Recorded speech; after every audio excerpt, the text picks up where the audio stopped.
Meet the team that doesn't just talk about impact, they ignite it. Jim Morris and producer Rachel. So happy Rise. I know, that's insane. Hi, happy Monday. Oh my gosh. I want to talk about something that I think a lot of our Impact Accelerator members are going through, and a lot of business owners and myself recently as well. Building a team. What a drain of energy sometimes. Oh my God, sometimes. It's not easy, but it's necessary, especially when you're starting to feel that burnout, especially when you're starting to realize you're just one person and you can't do everything. And when you set goals that you really want to attain, it's not a solo mission all the time. And sometimes you have to outsource stuff. I went kicking and screaming into that reality. Not even kidding. When you started hiring team members, was it easy for you? Were you just, let's do this? Or were you like me, where you're like, oh God, we have to do this? I hired a lot of people when I was in corporate. I also refined and rebuilt the onboarding process, the experience. Started out with really focusing on the culture because I was in such a high turnover occupation. So we would pay people below minimum wage. It was a tipped position. We're talking about valets at 5-star luxury hotels that I managed. And the turnover rate was like 140%. So the goal was, how can I save the company money? But also for me, purely is how can I save myself in the level of insanity, right? I think at one point in corporate, we were down 40, we were averaging 48 people understaffed within my department. So we had to do something, it had to change, right? So staffing, building a team, hiring, it's super stressful. I think a lot goes into it. But I did have a lot of experience. And then so when I started building and hiring for my own company, my own team, I felt the drain because I didn't have the systems built that I had in corporate, that I built and had multiple time. And I could build with the director of HR and the HR coordinator and the trading team and, all those great pieces. Different when you're building with other people's money. True. When it's your company and you have to now make more for that position, it's a good thing because it gets you motivated. It's also a bad thing because you're like, oh my God, I have to make more money now. There's no choice. Well, I think that's the from a energy drain and an energy gain standpoint, that's what I want to talk about, is like that middle area where it's draining you and you're burnt out and you're still doing sales, but yet you're training this new person 30 hours a week and you're taking calls and you're stepping in and your phone's ringing more and more text messages, and you've got to do OJB, on the job training, OJT. And it's like, you've got all that going on and you feel burnt out, but it's just to get to that point where you then can soak in the energy gain, right? Where it's, okay, this person's training, this person's getting results, they're bringing in money, they're fulfilling the job requirements. Now I have more free time to go and do sales, to go and build partnerships, to continue to grow the company. So I think it's just one of those things that we all go through on every single level, right? Because what we're doing is we're delegating. And then the topic of delegating can be an energy drain if you don't have systems in place, or if you haven't experienced this higher, or if you haven't fine-tuned the process. Man, it's a challenge. Like, I just think it through, and as we're growing the team and we're hiring people and interviewing, and it's just a lot of time and effort, but ultimately it does give you back that energy and it does give you that gain. How have you experienced it? So because I have a boutique media company, what happens is I have multiple editors on multiple projects, right? So it was amazing. Just doing the hiring process was hard enough as it was, just because, again, kicking and screaming. How can I duplicate myself? And I had to realize I cannot duplicate myself, right? So somebody else's 80% has to be good enough for me, because me at 50% burned out is not worth anything. So I had to come to that realization. So number one, they're not going to be me. They're not going to care. They have no skin in the game. So I have to realize that from the output. Yes, ultimately, as we move up and we grow the team, will I hope to find an executive under me on the board that can do the things that I can do, yes, that will be the ultimate goal. But that's a completely different level, right? So right now, with all these editors, what ends up happening is I have to approve everything.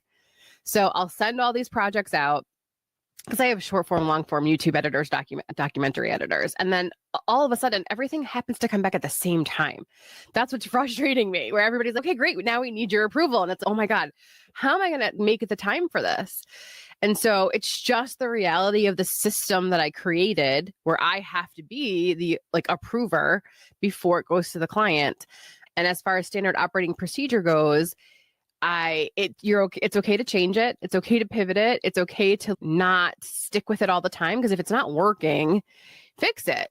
And so right now we're in that space where I'm the go-between. I have to be the one that says, okay, yes, send it to the client. And we're working towards not having to be that, right? I want somebody else I'm trying to train somebody else to sort of be that person for me. So I don't have to hit or touch any of the final product. It can go directly to the client. And then if they have a problem, they can come back to me and we can have that conversation. So like problem number one to solve for me was just really getting over the fact that I cannot create another me. All I can do is create that standard operating procedure so that questions are answered easily without me getting a million emails or texts all day. And then how do I modify the process so I can free up more time? And it wasn't easy at first, but again, once I started creating those positions, like even when I hired the VA, because I was on the fence about it. A is in virtual assistant. Virtual assistant, yeah, to help me with a ton of different things. It's amazing how you show up differently when you're a leader now. Does that make sense? Like you're leading a team of people. And Well, you can't push it off. We talk about a lot of freedom as a business owner. And I think that freedom is freedom of the mind to make the choice. But as a good leader is going to make the choice to show up for their team. A good leader is going to do the things now, even though they could do it later. But it needs to be done now because there's a process, there's a step in place, and you're part of that step. I think that's the realization, right? When it comes to the team, it's like that freedom. You still have freedom, but you have a responsibility, and that responsibility is typically on a timeline or an expectation set, because you need someone to go do X, Y, and Z with what you're building or what your advice is or the path you want to navigate. Well, and that's, I had limiting beliefs around money. So I had to sort of change that. And then also had this belief that like, I don't want people to rely on me to feed their families. Does that make sense? Like I wanted to be able to not have to do anything one day and not have to, you know what I mean? And so I had to sort of, everything is about mindset, and I had to get over that mindset. And that was huge for me to create space in my life for people to do the work and also be confident that they can. And so, yes, does training take time? Yes. Is there going to be a turnover rate? Yes. Are there people who are going to flake and I have to get new hires? Yes. But I think that right there, you're like you identifying that is going to happen and happens in every business is something that I've worked with so many clients on, to continue to give them the energy through the process to get to the time period where the person's trained, where they're operating, they're fulfilling the duties, and they're making the company money. Then it's okay. Now I get that energy gain from it.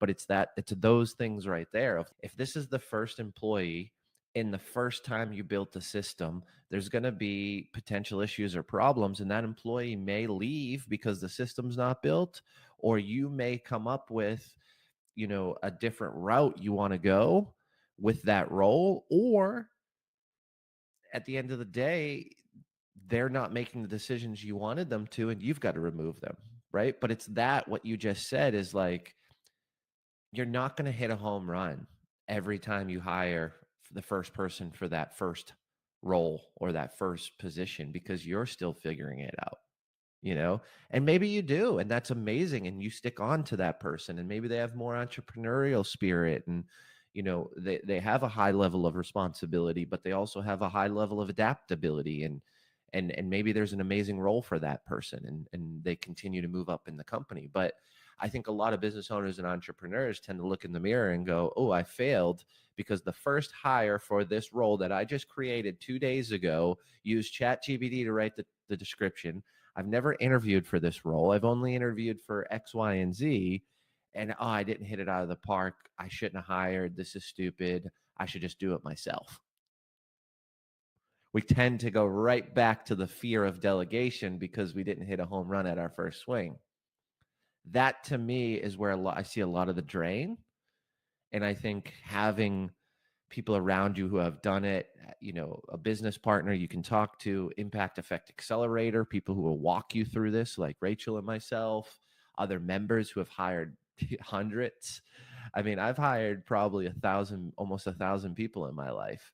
I've been through a lot, and you can start to see some of those similarities. You could start to see early on some of those aspects. Like I was just telling a client yesterday, when you reprimand or you work with someone and you tell them, hey, things aren't going well and we need XYZ done, and let's reset the expectation and let's open the door for any opportunities for questions, and are you not clear, and let's go through the training again, and you're asking that person, did you understand that, right? Like right after each section, and they're saying yes, and expectations have been reset. Well, what happens in the next 40 hours dictates the behavior, I believe, of the future of that employee. If you have that conversation and you don't see immediate change, there's not going to be change consistently.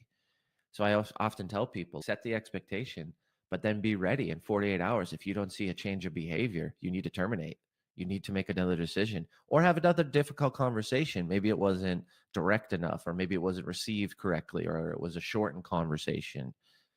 But that 48 hours right after that period of conversation and resetting the expectations, that dictates the consistent behavior over the course of the lifetime of the employee. If they're not going to get their shit together and do what you said after they agreed they understood it, the key important piece here, they agreed that they understood it, right? Because oftentimes some people learn differently. Sometimes we say things and it's perceived incorrectly, or not how we perceived it to be. So we want to give that opportunity, and we want to work with people, and we want to build them up.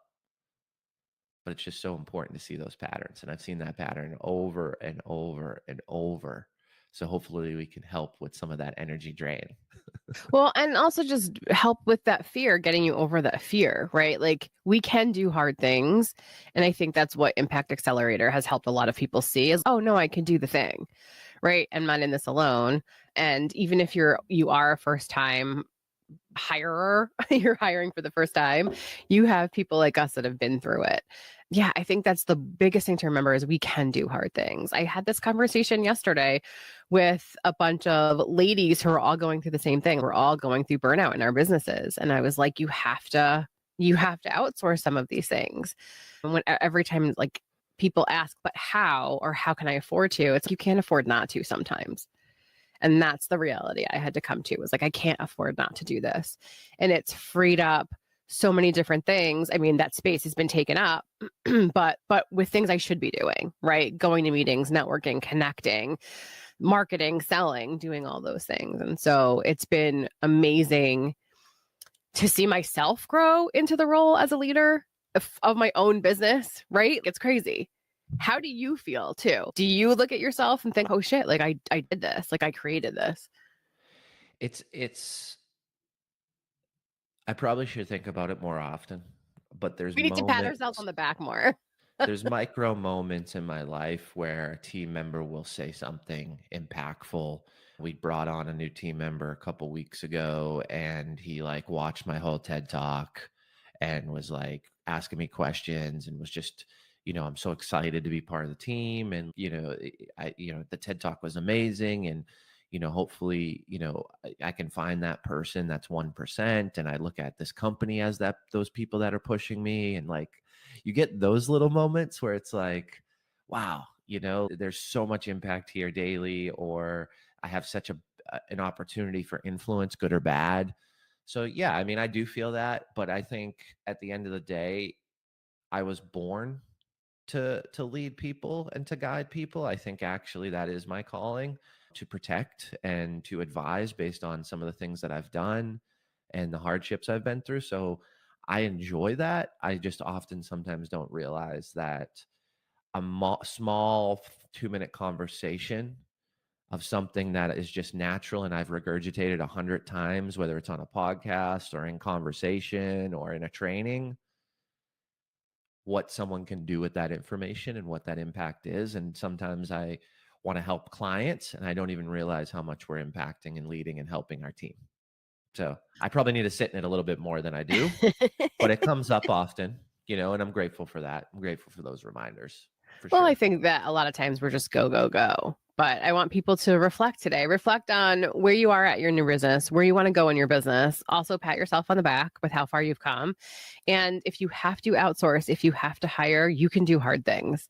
You really, really can. And it will free up time for you to sell, to market, to bring more money into your business. I tell clients a lot of times, sometimes it's going to hurt before it gets better financially, but you have to get through that, that blockage and do the next best thing. So we can grow our teams. We can be leaders. I think that we just have to believe it and just take the next best step. And if you have an issue and you need help, again, Impact Accelerator, impacteffectaccelerator.com. Super easy to join us. And you call us. Well, we'll call you actually, and we'll discuss what you're having trouble with. And then we can help you through that. It's really, really actually very simple. Let's break some barriers. Let's break some barriers. Exactly. I love that. Happy Monday, everybody. Have a great day. Happy Monday.